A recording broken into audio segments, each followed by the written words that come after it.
Beware the demon children. I'm speaking in the name of a friend who died not long ago. She warned me, but I think I'm next, so I'm warning anyone who might experience this too.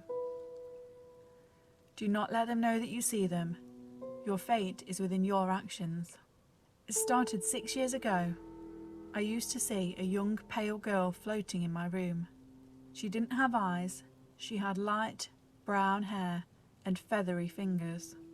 The feathers were black and knife-like. She would follow me around whenever it was late, and at night time stare at me and sometimes even pet my head with these soft yet sharp feathery fingers. She'd follow me everywhere except my parents' room for some reason.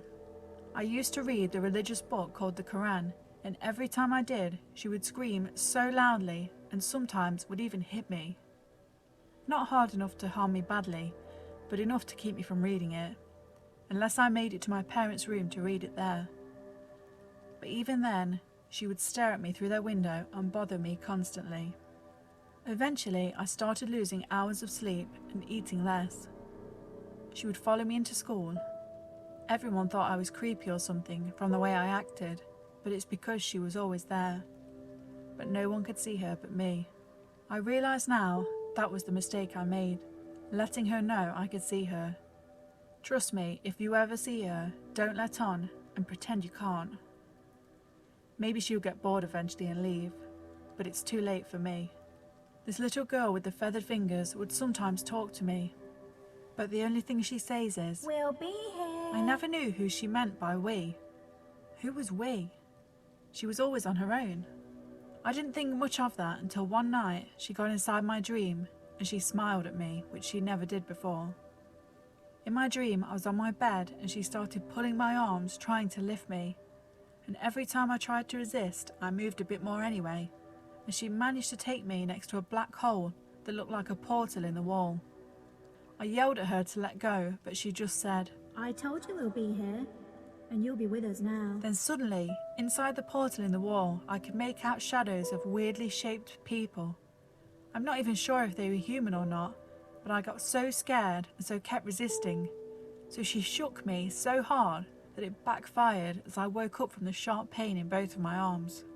I sat up and looked at myself, and somehow I got cut from my elbow all the way to my wrists. But not a big cut, cut so tiny and sharp from her feathery fingers. I was still shook up, but I decided I was going to try to get on with my life and forget all about her. I put her out of my mind and it seemed to work. That was the last time I saw her for a long time. I had peace until about 2 weeks ago. She's back. However, she's not alone this time. Her and her companion, a small boy with feathery fingers and black holes for eyes, follow me everywhere and scratch my arms whenever they get the chance. As the days have passed, day by day, no one sees the cuts but me, but they burn so badly and I feel weaker every day. I don't know how much longer I have left. I can feel myself draining away. Their feathery fingers are getting sharper and stronger. They'll end me soon.